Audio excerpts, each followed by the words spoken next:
E aí, pessoal, tudo bem com vocês? No episódio de hoje, nós vamos falar sobre o governo militar no Brasil. Autoridade de controle é importante? Como funciona os governos militares em outros países? Estes e muitos outros assuntos no episódio de hoje. E quero dizer com toda tranquilidade que eu não vim aqui para assistir baixaria, que eu vim aqui para debater ideias. É mentira. Fale, é mentira.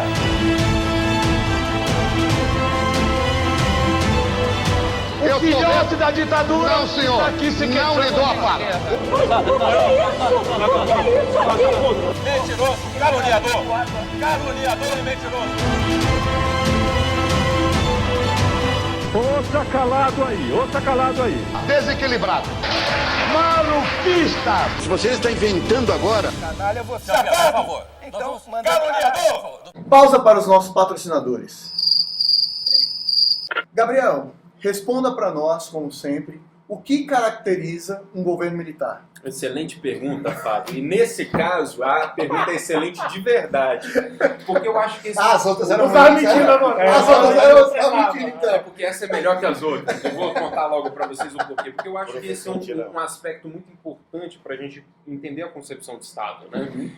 O primeiro ponto que eu acho relevante da gente tratar aqui é entender que não existe governo, ou melhor, não existe Estado sem respaldo militar. Sim. Se não existe governo sem Estado militar, eu não posso dizer que existe um governo que não seja militar. A gente precisa fazer esse distanciamento para poder fazer discussão. Então, quando a gente fala assim, não, vivemos num período democrático de governos civis, ok, faz sentido dizer isso, mas não deixa de ser um governo respaldado pelos militares. O monopólio da força, como já foi descrito pelos clássicos contratualistas, como Hobbes, que eu amo, é do Estado. Se sair do Estado, a gente volta para o período do Estado de natureza, estaríamos na barbárie. Então, num primeiro momento, para a gente caracterizar um governo militar, a gente tem que tentar entender o que a gente quer dizer com isso. Porque não existe governo se não tiver estrutura militar junto.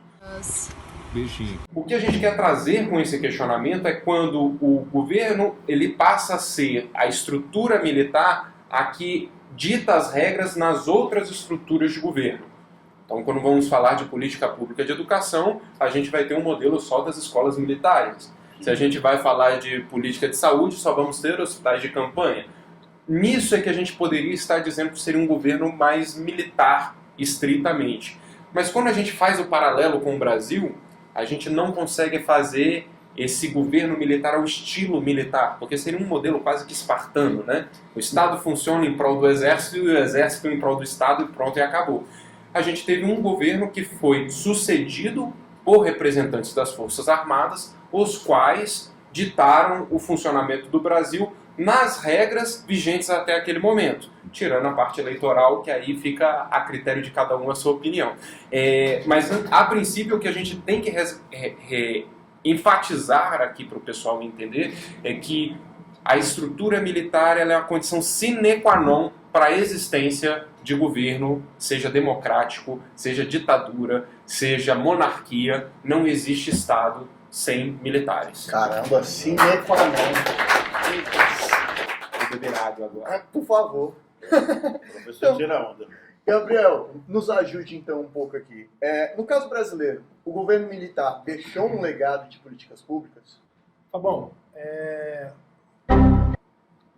O período que o Brasil mais cresceu na história, vou parafrasear um grande presidente brasileiro, Luiz Inácio Lula da Silva, nunca na história desse país teve um crescimento econômico tão grande na época dos governos militares. Né? E um legado de infraestrutura enorme. Praticamente todas as ferrovias, todas as estradas, os portos foram construídos no período dos governos militares.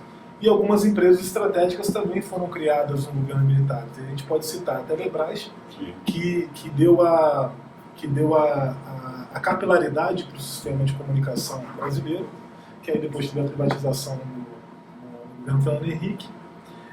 A eletronuclear, lá com Angra, né?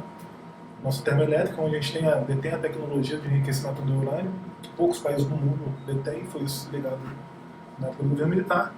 E o Banco Central, né? Na política monetária, se concentrar numa instituição, o Banco Central. Esse é o legado de cabeça aqui que os governos militares nos deixaram. Haja cabeça, né? Haja peste. Brilhante, brilhante. Pra 24 Não, anos foi muito, né? 24 anos. É verdade. E assim, é só que foi uma 21 situação anos, 21 anos.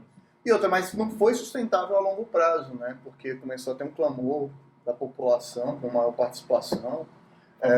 Se me permite, eu queria só fazer uma contextualização histórica. Permito não, Tiagão. Permito não. Obrigado, Brasil.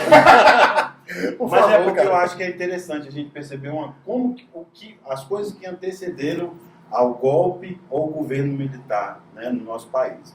Na realidade, assim, quando a gente fala de ditadura militar ou golpe militar, a gente tem que identificar qual deles, né? Porque assim, nós tivemos um golpe militar em 1889.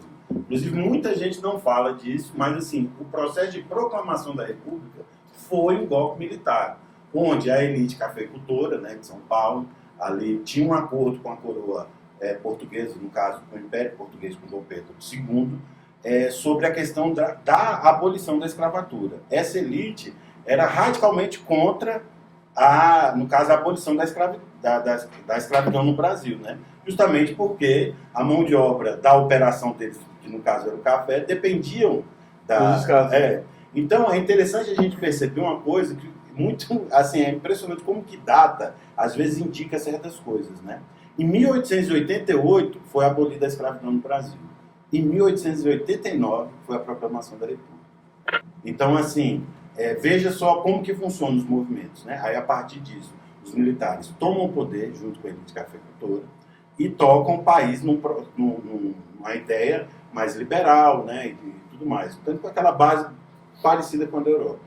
E também com a ideia da industrialização. Só que a industrialização ela só veio mesmo para o Brasil em 30, já com outro golpe militar. Então aí, pronto, eu disse 2, né? Só que tem um golpe do Getúlio também, em 30. A Revolução de 30, Getúlio vai, dá um golpe, toma o poder político do militar da elite cafeicultora. Que né? era um outro golpe militar também. Exatamente. E aí, Ou seja, você não dá golpe sem militar, é isso? Exatamente. Entendi. Sem a força, sem a força. Quem tem a força, quem tem a as armas. arma, que tem...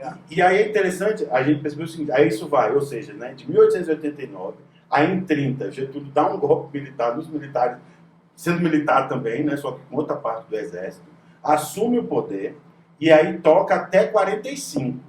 Quando é em 45, depois da guerra, acho que ocorreu algum acordo com os Estados Unidos e tudo mais, e a população também queria, porque não tinha sentido, os militares que foram para a Segunda Guerra depor um regime fascista, digamos, do Hitler e do Mussolini, enfim, Manter o governo não democrático, né? Exatamente. Aí o Getúlio saiu, e aí, no caso, entrou o Dutra, e em 50 teve eleições que, no caso, o Mussolini ganhou. Então, é interessante a gente perceber isso, que no caso de 45, ou seja, de 89 até 45, a gente teve os militares no poder. Aí de 45 a 64, que foi o golpe militar, é isso? 64? Não. 64. O Getúlio volta depois. Ah, sim, Não, sim, Getúlio voltou depois, mas até 64 foi eleição. Exatamente. É 45, né? Aí, no caso, em 50 o Getúlio volta, é isso? 55 o Juscelino assume, toca até 60, aí vem Jânio. Eleição direta. Aí vem Jânio e Jango e depois golpe militar de novo. Então, eu só quis fazer essa contextualização, que eu acho importante perceber o tempo que os militares ficaram no poder no nosso país. Por isso que a nossa história democrática tem essa influência muito forte dos militares. Inclusive, eu recomendo um documentário Entre Atos. Não sei se vocês se lembram desse Muito documentário. bom. A gente viu, inclusive na faculdade, eu já cheguei a rever algumas vezes, que o Lula, antes de ser eleito em 2002, ele fala para um dos assessores dele, fala assim, cara, eu não quero que eu toque lá o governo do jeito que o Fernando Henrique toca. Aí o assessor perguntou, mas por que, presidente, futuro presidente? Ele falou, não, porque os militares ficam do lado do FHC o dia inteiro. E eu não quero isso para mim. E aí, no caso, o assessor falou, não, acho que foi até o Palocci na época, que estava tocando a campanha e ainda não era ministro. Não era o Dirceu, não? Pode ser Acho que era o Dirceu. Fala assim, não, a gente dá um jeito nisso. Então, assim, a influência que o Exército tem aqui no nosso país é muito grande. E não é só aqui não, viu? Eu não vou me alongar falando nisso também, porque eu já falei demais. Mas assim, cara, nos Estados Unidos, isso é fortíssimo. até hoje. Na verdade, muitas guerras, sobretudo a do Vietnã, foi muito por conta da pressão dos militares, cara. Mas tem uma, eu não estou falando que aqui eles pensam dessa forma. Mas os Estados Unidos, as instituições, elas são tão consolidadas e o militar lá sabe, ele entende que ele é um braço do governo, ele não é o governo. Ele influencia no jogo, no game, mas ele entende que ele é um braço do governo. Mas lá nos Estados Unidos também tem um outro fator, que é a questão nacionalista, né? Todos em prol do país. Aqui tem muito uma questão personalista, né? Quem domina o poder, teoricamente, está dominando o país. O marinheiro ali, o marinheiro não, quem está comandando o barco, o comandante, né? Tem essa questão muito personalista. Lá não. Lá eles se entendem muito bem, ó. Todo mundo, até o presidente está aqui, está em função da América. Aqui não. Às vezes a gente sabe que várias denúncias ocorrem do presidente estar sendo indiciado por estar usando tudo a bem próprio, né? Digamos assim. Eu acho importante, Fábio, que talvez o lead, né? A gente fala que é governo militar, mas talvez esse não seja o mote do que a gente quer verdadeiramente saber. A gente quer discutir realmente o processo da militarização da política, se ele é democrático. Porque não existe governo sem estrutura militar. Se não existe governo sem estrutura militar, então naturalmente todo governo é militar. O ponto é, se nesses períodos históricos onde os militares tiveram maior primazia, se eram períodos democráticos. Aí eu devolvo a pergunta para vocês, porque eu receio até de responder. Eu te pergunto outra pergunta. Quais são os pilares de uma democracia? O que é uma democracia e o que é uma ditadura? A gente tem que estabelecer isso aí. A democracia, se você elege alguém, os representantes, é uma democracia? É um princípio da democracia? Então, assim, a Cuba ela é uma democracia, então. Nessa lógica, Cuba é uma democracia, Venezuela é uma democracia, China é uma democracia. Porque assim, o conceito de democracia é basicamente a liberdade do voto, né? As pessoas terem a possibilidade de votar, a liberdade de escolha.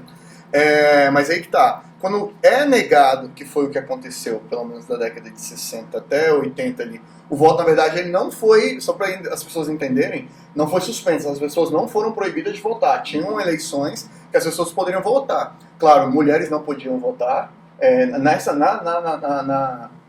Ali no período ali do governo militar, do último, as mulheres não podiam votar, salvo engano. Poucas pessoas também poderiam votar, mas tinha um voto, não era a democracia plena que a gente fala, onde todo mundo pode votar. Aqui no Brasil também a gente tem, de certa maneira, uma democracia também não plena, porque pessoas menores de 16 anos não podem votar. Mas entra a mesma questão que ele falou, de fato a democracia, é o próprio direito do cidadão escolher que regime ele quer. Pronto, né? Exatamente. Então, por exemplo, eu quero viver no regime militar, então vamos votar um plebiscito, eu quero viver no regime militar. Não, eu quero viver no presidencialismo, eu quero viver no parlamentarismo. Isso não foi, isso foi cerceado durante os 21 anos. Não, e assim, Fabão, você não elegeu o presidente de forma direta. Exatamente. Você elegeu os representantes no Congresso Nacional, de forma direta. Mas se esse é um problema, a gente pode dizer que os Estados Unidos, então, não é uma democracia. Pronto. Eles não elegem diretamente.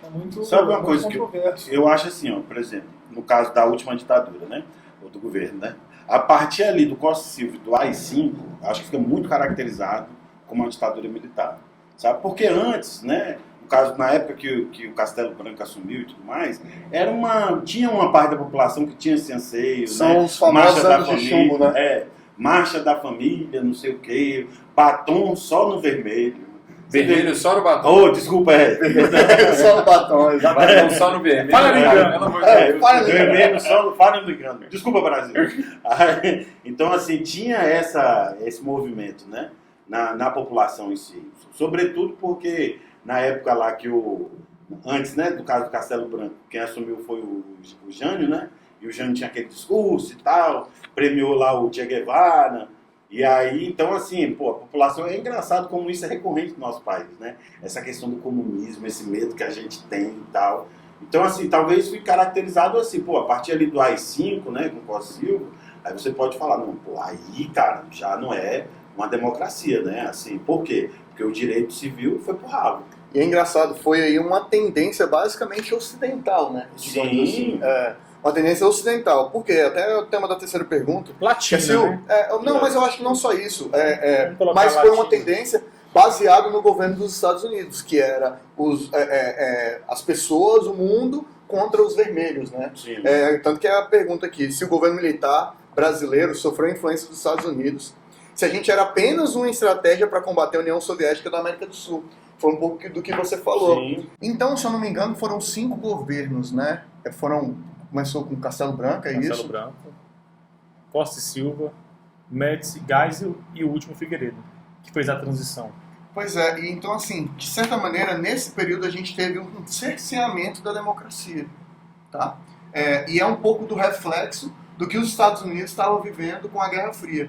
E como a gente consumia muita mídia americana, né, os filmes hollywoodianos, etc., eu acho que tudo isso impactou, inclusive, no nosso pensamento sobre o que era o comunismo, o que eram os comunistas, o que era o pessoal da esquerda, só que, na verdade, era basicamente uma liberdade democrática para satisfazer um anseio do brasileiro em participar diretamente das possibilidades econômicas, de ter um desenvolvimento maior, de não simplesmente deixar a cargo do Estado.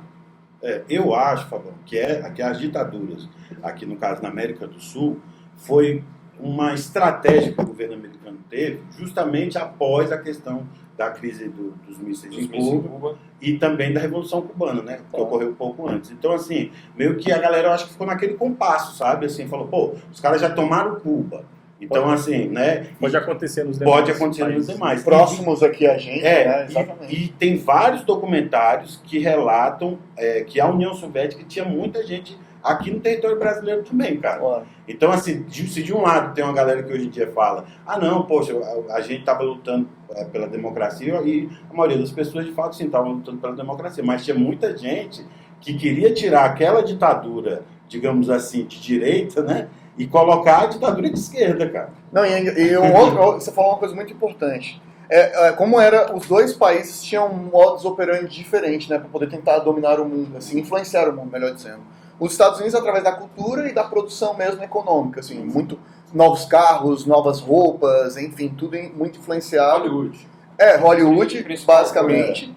E enquanto a União Soviética era basicamente no conceito, no debate de ideias, levava pessoas até os países. Isso é comprovado. E você pega a América na educação, exatamente. Você pega a América Central ali nesse período, ela entrou em guerra civil ali, até o início. Vários governos militares, né? Ebulição, tudo isso realmente. Ebulição social.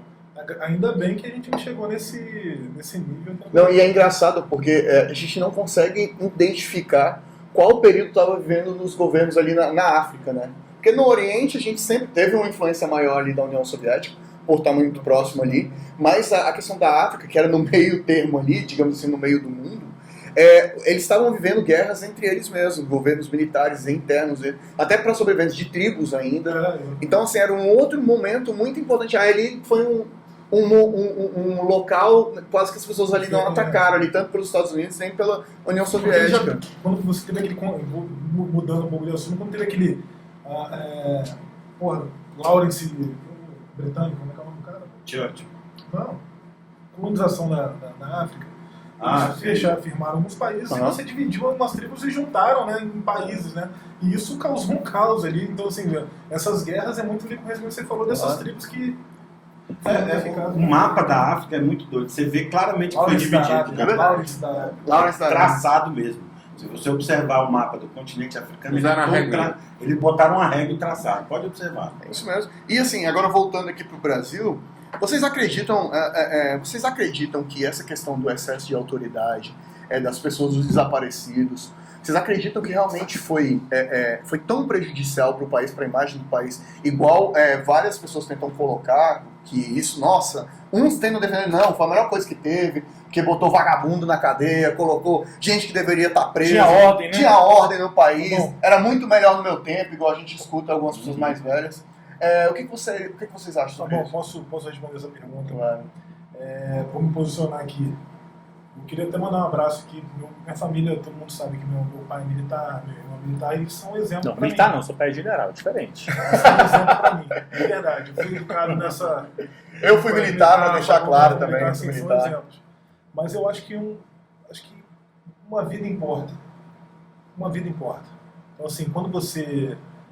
esse cerceamento da imprensa, essa essa guerra que aconteceu ali, mas uma guerra, assim, dos dois lados estão errados, não é só... Claro, concordo. Assim, a forma de se chegar, de você expressar, não é essa, né? A forma de você chegar aonde você quer chegar não justifica você matar alguém, eu não acredito nisso. Eu sou um pacifista, então assim, eu acho que o grande erro, se houve um grande erro no governo militar, foi esse. Eu acho, Gabriel, que de fato a ideia inicial era essa. Pegar, tirar desse possível avanço do comunismo, só que eles gostaram do poder. De fato, talvez podia ter essa transição lá atrás, 2 anos, 3 anos logo após, mas eles gostaram do poder.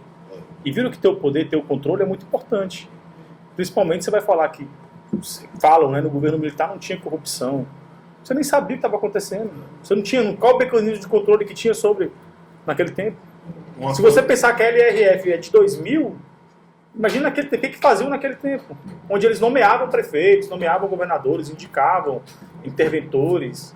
Ninguém sabia o que de fato acontecia. Quantos feudos, quantas oligarquias aconteceram durante o período militar? Foram alimentados, foram criados durante o período militar. Isso, parece que isso não entra no debate, não entra na discussão, entra somente, igual falou, não, foram construídas rodovias. Eles iam fazer o quê durante 24 anos? Deixar o Brasil ainda em estrada de chão? O que a gente observa... Tinha que fazer alguma coisa. Claro, e em toda a história é isso. Geralmente quem entra lá, no começo tem essa boa vontade, né? Seja os militares em 64, seja também, como eu disse antes, aqui na Revolução de 30. O dia tudo começou bem e tal. Inclusive foi o começo da industrialização do Brasil. Veja só, o Brasil foi industrializado em 30, cara. E, então, assim, mas aí o que acontece depois na sequência? Tanto dos militares... Não, você está dizendo que isso é rápido ou que isso foi devagar? Não, muito devagar, muito. Nosso Brasil foi muito atrasado. A Revolução Industrial foi em 60? Não, 1820, né? Não, 1700, antes da Revolução Francesa. A primeira e segunda Revolução Industrial. Então, assim, mas, cara, aí é a mesma situação dos militares, né? Quando eles assumem, cara, realmente, a inflação tava lá no topo, entendeu? O Juscelino, o governo Juscelino foi um governo maravilhoso, assim. Inclusive o pessoal fala que o Brasil estava assim, irreconhecível, né? Porque, tipo, cara, a gente ganhou a Copa do Mundo, veio a Bossa Nova, o Brasil cresceu, construção de Brasília, um monte de indústria automobilística, de outras áreas. Só que isso teve um custo, né? Que no caso foi a inflação. E o endividamento também do país, né? Exatamente. Então, quando os militares assumem, eles dão um jeito naquilo, promovem mais desenvolvimento, só que depois, aí em 68, vem a situação, aí sim tudo mais. E respondendo a sua pergunta agora mais propriamente dita, eu acho, Fabão, que grande parte da população não fazia vista grossa para isso, justamente pela questão econômica, né? Pela questão do milagre econômico. Né? Pleno emprego. Pleno emprego. E também tem a transição também, né? O Brasil estava saindo da transição rural para urbana, né? Estava tendo essa transição naquele momento. E de certa maneira faltou, aí o que eles alegavam que faltou condução ali, foi, né? Foi justamente nesse momento de transição, do rural para o urbano. Eu acho não. Você teve os governos considerados militares anteriormente, eles se personificavam, né? ou numa pauta, ou propriamente numa pessoa. Esse governo não. Então, assim, foi realmente o governo das Forças Armadas, né? Então, assim, foi 24 anos que eles resolveram muitos problemas do país. Sim, claro. Junta Democrática Ditatorial Militar. Ditatorial Militar. Esse é o melhor nome que pode falar. Junta Democrática Ditatorial Militar. A gente teve um parênteses que cabe vocês perceberem que todos os nossos governos militares, que não foi um só, o Thiago trouxe isso muito bem, a gente teve um processo de transição sem sangue. E isso é uma coisa muito peculiar do Brasil, né? Então, assim, naturalmente, como o Rairon falou, como o Frei Beto também cita no seu livro A Mosca Azul, o poder é muito sedutor.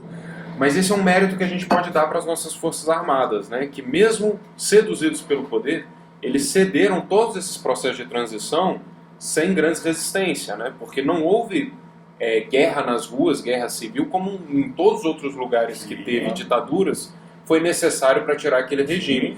E eu estou falando de todas as vezes, como o Thiagão falou, né? Desde 1889 para cá, todas as vezes que os governos militares, eles saíram falando, olha, tudo bem, agora é hora de vocês serem democráticos, ok, mas fique esperto. Mas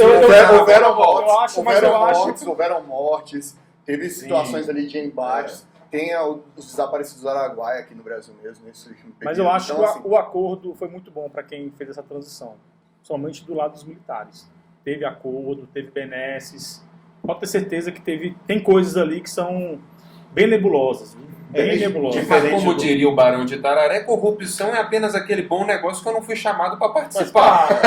Isso é a cultura do Brasil. Então não tem como dizer que tem santo lá. Ó, eu entendo que o Gabriel tá falando, por exemplo, no caso do Pinochet mesmo, no Chile. Rapaz, que quantas pessoas isso? morreram ali? Assim, né, comparado com a ditadura no Brasil, não que também a galera foi boazinha aqui, e também, assim, eu acho que digamos, o resultado do período foi positivo. Né, para o Brasil, a gente cresceu bastante, desenvolveu, sobretudo do ponto de vista de infraestrutura, cara. Que o Brasil mas no cerceamento democrático foi terrível. Mas você pensar que parece que a guerra era mais do campo ideológico, né? Ó, vocês são comunistas, vamos pegar vocês. Não, vocês são militares. Pô, e um monte de garoto, cara. E assim, acabou por que não exemplo, saiu de fato para a guerra física mesmo. Aqui na UNB mesmo teve um cerceamento aqui, a galera, sabe? Eu assim... Tiveram alguns exilados, algumas pessoas que dominavam eu a acho cultura, sem sentido, cara. E é muito doido quando você fala, por isso que nós aqui, todos aqui, somos defensores da democracia. Porque, mal ou bem, cara, a democracia é muito mais fácil de você fiscalizar as coisas. Disclaimer, porque a gente também é cientista político. Sem democracia a gente não tem emprego. Pois é. Óbvio que a gente adora a democracia. Senão a gente, ó, entendeu? Então, assim, e cara, isso é parafraseando o Gabriel, é uma situação sine qua non. A gente tem que ter liberdade, Não cara. tá inspirado hoje, não, mas Deus. Cara. Altas palavras bonitas. Nunca tinha ouvido sem a qual não. Porque, sabe o que acontece? Tipo assim, a gente pensa, ok, eu vejo muitas pessoas falando hoje em dia, sobretudo assim, os senhores e tal, as senhoras, e falam, não, mas na época do militarismo era maravilhoso. Puxa, a gente ganhava dinheiro. Puxa, a gente, quem não queria se envolver com política, tinha liberdade. Sim, mas quem quisesse... Tiago, eu tenho uma teoria sobre isso. Eu acho que o saudosismo sempre engana a gente. Porque, por exemplo, você vai ouvir música dos anos 80 que toca na rádio. Vai ser boa pra caramba, porque ela sobreviveu dos anos 80 pra cá. Sim. As ruins você não escuta mais. Então é óbvio, quando o cara tá pensando do que foi no regime, ele vai lembrar só como eu das falei, coisas boas. qual o critério que eles usam? A questão de emprego, violência, que naquela época tinha quantos mil habitantes? Hoje você tem que prover para 220 milhões de habitantes. A própria saúde e educação que tem uma grande falácia nisso aí. Porque, pô, falar a educação era excelente, cara. O investimento em educação era bem menor do que é hoje. E assim, a educação podia ser excelente naquela época, antes do governo militar. Mas, pô, você não tem, todo mundo tem acesso. Então, assim, a saúde, né? Saúde só tinha acesso quem era contribuinte do INPS. A saúde, Rairon, o governo militar, ele estimulou a criação de hospitais particulares. Pelo contrário, não existia um sistema único de saúde. Então, assim, quem contribuía com o INPS tinha acesso. Quem não, tinha que ir para a Santa Casa de Misericórdia. Ou morrer, né? E aí, quem defende a ditadura dos defensores humanos, assim, ou melhor, quem defende não é a ditadura, é o governo militar, usa esse contraponto, né? A questão assim, beleza, mas se não fosse a gente, ia ser uma ditadura de esquerda. E como é que está o Brasil hoje?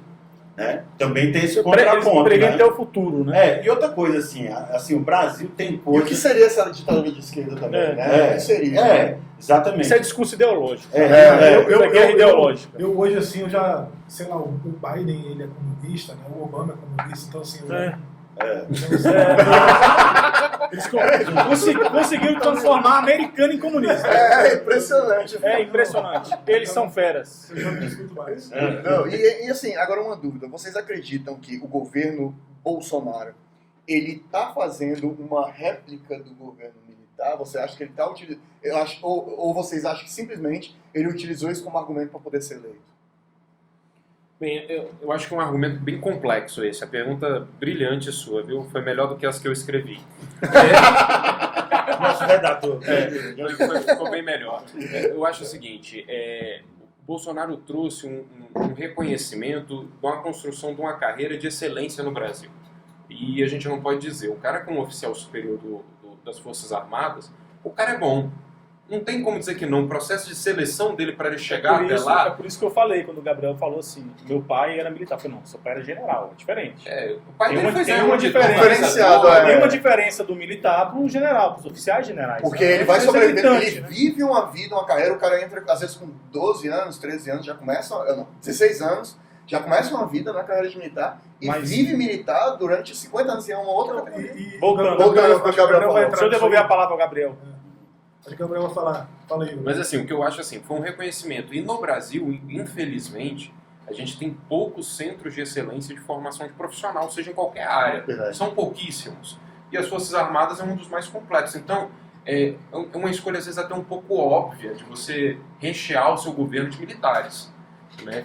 O que ele peca, na minha visão, e é bem opinião minha, é que ele está colocando um cara que foi treinado para ser técnico. O militar ele foi treinado para ser técnico, até a formação dele é operacional. É o cara superior falou, ele cumpre, e o inferior ele manda, né? Para ele tomar decisão política num sistema político partidário do mais sofisticado do mundo. Então, quando você tem um ministro militar, em geral do governo Bolsonaro, e um pouco isso dele também, mesmo ele tendo sido parlamentar, ele veste muito essa ótica, ele peca nessa negociação, né? Ele não tem esse traquejo de saber qual é o limite de perder, até porque faz parte da cultura militar. Militar para recuar é porque o negócio está muito ruim. Eles são doutrinados Sempre à para não frente, ter né? que A pra não ter que trombeta recuar. só toca Eu tenho avançar. um tio militar, e um dia ele comentou comigo, olha, o governo Bolsonaro, você vai ver, o presidente do Banco Central é um economista, o ministro da Economia é economista, o ministro da Saúde é um médico. Ele foi fazendo esses pontos, né? Eu peguei e falei para ele, tio, dentro de um sistema como nós vivemos, o cara não precisa ser médico para ser ministro da Saúde. O corpo técnico que ele tem embaixo dele são os melhores que existem. Isso é verdade. Ele não precisa ser. Ele Os precisa ser político. Os concursos para gestores de Ele precisa ser políticas político. públicas são cursos muito difíceis. Para você virar também do Rio Branco também, é um outro concurso também. é outra formação de Diplomacia. excelência. Aí Concurso cria- também do Senado mesmo, né? Aí do cria- Congresso também. aí cria é essa um concurso questão muito de- difícil. Cria essa questão de que não, o governo dele é bom porque cada um está na sua área. Agora, E isso não tem nada a ver, são coisas totalmente diferentes. eu queria complementar a crítica de vocês, que eu acho que vai ao encontro que a gente está discutindo aqui. Um grande erro do governo Bolsonaro é ele colocar militares da ativa no papel de ser político, porque o ministro é um ser político. O ministro ele não é um técnico, o ministro é um político. Né? Então, quando você coloca um militar da ativa, esse militar ele tem a possibilidade de estar voltando para a força. Você pode estar politizando as Forças Armadas, né? Que a gente falou lá atrás. As Forças Armadas ela não é o governo. As Forças Armadas é um braço do Estado. No Estado. Isso é só uma crítica. Eu acho que os militares têm dois pontos muito positivos quando assumem o governo. Um é eficiência e o outro eu esqueci.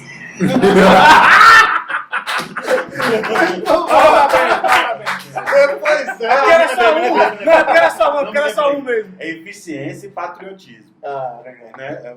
É o positivo. E o negativo é a questão da autoridade, do ser autoritário. Né? Eu digo isso pelo seguinte, por exemplo, o Getúlio era um militar. Pô, Getúlio, na minha opinião, foi o melhor presidente do Brasil. O cara pegou e industrializou o nosso país e não só isso, deu, digamos assim, as leis trabalhistas, deu, digamos Isso é um assim, desvio estatístico gigante, Thiago. Ele era o melhor porque ele foi o maior tempo É, presidente. 19 Não tem anos. como ele não ser maior. 19 anos. Agora veja só, então, beleza, aí tem esse lado. E do outro lado foi o cara que pegou a Olga Benário e tacou lá pro Hitler matar ela. Então, esse é o contraponto que eu acho. Como tudo na vida, sabe? Tudo na vida é assim.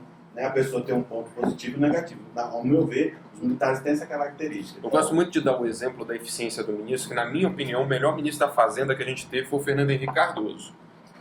E não entende nada de economia. Sim. Por quê? Ele foi lá para fazer política. Era um cara que tinha seu mandato no parlamento, ia lá, negociava. Tinha um pacote que os economistas trouxeram para ele, que falaram, isso vai dar certo. Provavelmente ele nem sabia se ia dar certo ou não, mas ele precisava negociar no Congresso para passar. Funcionou, que bom que funcionou, né? Graças Mas sai não tinha como- entendimento e daquilo. sai como pai do plano real. Né? Sai como pai do plano real, Na né? verdade, O povo esquece do Itamar, né? Ciro Gomes, gente. Ciro Gomes, pesquisem aí.